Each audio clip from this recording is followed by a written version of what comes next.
আসসালামু আলাইকুম। মোশতাক বলছি আবুধাবি সি থেকে। আমি এই মুহূর্তে গাড়ির ভিতরে বসে আছি। আমার রাইটেই সি। এই গ্রাফটা নিলাম একটু বোঝানোর জন্য। দেখেন, প্রচুর পরিমাণে গাড়ি আছে। এই যে আমার দূরে এরকম সামনে যেটা দেখতে পাচ্ছেন, ব্যাকেও ঠিক একই রকম। এখানে প্রায় 10 কিলোমিটার জায়গা। প্রচুর ফ্যামিলি আসে, এসে সবাই বারবিকিউ করে। আর ওরা কি করে, ওরা ওই অনেকেই বলে যে এখানে তো বাথরুম করা যায় না, তো ওরা হচ্ছে রেডিমেড বাথরুম নিয়ে এসে ওরা মোটামুটি সময়টা কাটিয়ে যায়। দারুণ একটা সময়। আর আমার রাইট সি সাইড, পানি দেখতে পাচ্ছেন একেবারেই উপরে। তো পানি উপরের কারণে তো ধরেন আমরা বসে আছি আমি গাড়ির ভিতরে, এই দেখেন একেবারে এই ঝোপ পর্যন্ত পানি চলে আসে। আর এদিকে ধরেন এই রাস্তাটা বাকি আছে, কিন্তু এই ঝোপের ভিতরেই পানি এখন। তো ঝোপের ভিতর পানির কারণে আমরা উপরে চলে আসি প্রায় 50 মিটার পর্যন্ত যখন দূরে। সো আমি এখান থেকে নিলাম।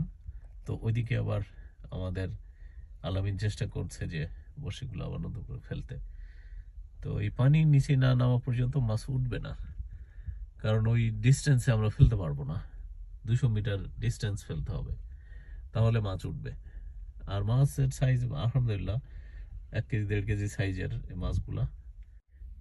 আবুধাবির এই সিতে ধরেন বেশ কিছু বছর ধরে আমি মাছ মারি। কঠিন একটা জায়গা। আজকে সারা রাতই জাগছি, 1 মিনিটও ঘুমাই নাই। আমরা এখানে এসে পৌঁছেছি বিকাল 5:30টায়, আর এখন সকাল 5:30 বাজে। পুরাটা ধরেন নন স্টপ মাছ ধরছি। 4:30 ভোর থেকে, 4:30টার পর থেকে মনে করে যে জোয়ার আসার কারণে প্রচুর জোয়ার আসছে, পানি একেবারে উপরে। তো জোয়ার যখন বেশি আসে তখন মাছের যে লেন সেটা অনেক দূরে থাকে। তো কিছু হলো 50 মিটার ডিস্টেন্স থাকে যখন পানি উপরে চলে আসে। তো এই 50 মিটার আমরা তখন থ্রো করতে পারি না। অ্যাটলিস্ট 150 to 200 মিটার যখন যদি থ্রো করা যায় লেনগুলা, হুইলগুলা, তো তখন আপনি মাছ পাবেন। মাছ আছে, প্রচুর মাছ আছে, হাজার হাজার লাখে লাখে মাছ একসাথে আসে। এটাকে স্কুল ফিশ বলা হয়। তো আমরা মাছ পেয়েছি আলহামদুলিল্লাহ।